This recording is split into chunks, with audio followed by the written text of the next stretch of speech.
how apropos, Pat also wrote up a little retrospective on our second podcast episode ever, our Neo Geo on Sega Saturn episode. Yeah, actually, I did not. This actually had no. This was not timed or intended. Complete It just lined up coincidence. perfectly because yeah, Peter had that, and this is the second episode in our show technically. Right, he times So- those things way in advance, so I was just like, oh, that's serendipity. We talked Yeah, about this it's pretty game. funny. I listened, actually. We talked about this game on the cast, and you did rip it back then, too. So at least you're consistent, Pat. I hate my World Heroes like everybody else, dude. I hate it as much as everyone else does.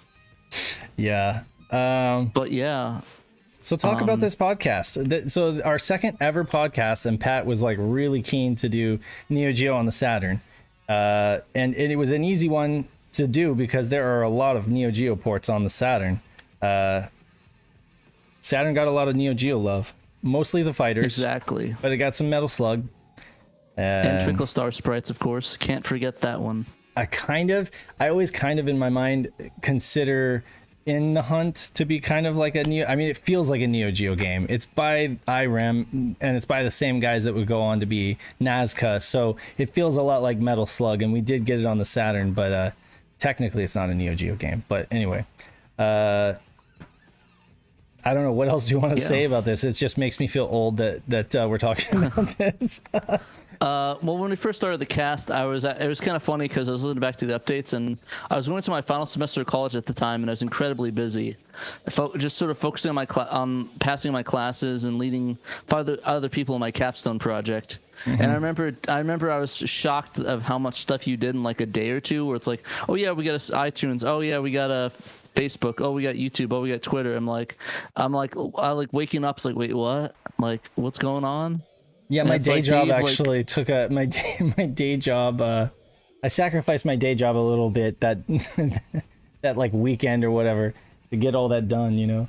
But but I was very surprised and glad that he ended up doing that, and it was just amazing that we woke up and we had all this stuff, and we had an audience starting to grow, and it's kind of funny because at the time, sort of, I was getting into the MBS stuff, which I brought up on the podcast that I got the super gun set up. Mm-hmm. Kind of timed it perfectly with that. Again, that was unintended.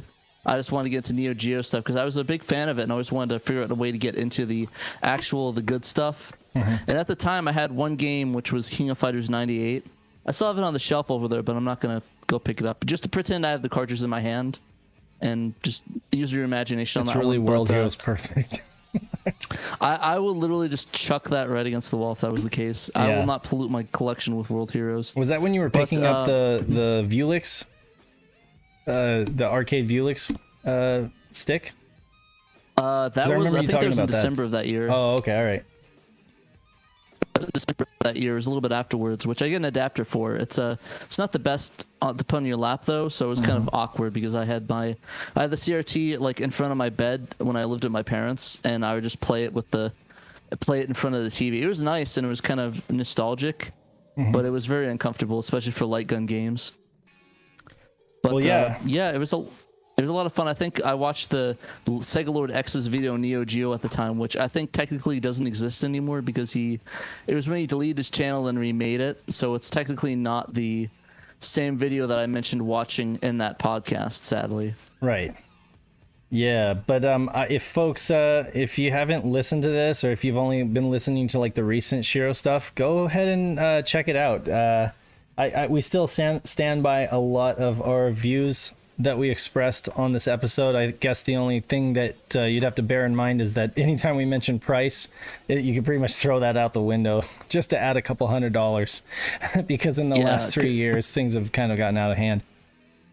Yeah, because I remember we brought up again the price on Panzer Dragoon and Psychic Assassin for $500, and that's not the case anymore. Not the case anymore.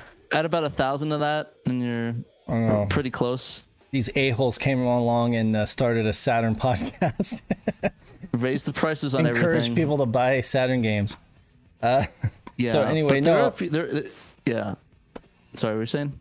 I just encourage people to go back and check out those old episodes. I think they're still good. Like when I'm on like a really long road trip for Christmas or whatever like that, and I've just got nothing to listen to, I go back to the old episodes because it's nostalgic. You know, I get to hear you and Kay talk, and it's fun. You know, it's just fun to. A lot of that stuff hasn't changed. I mean, we're talking about a console that's over 25 years old, so a lot of that stuff doesn't really change, and I stand by everything I said there.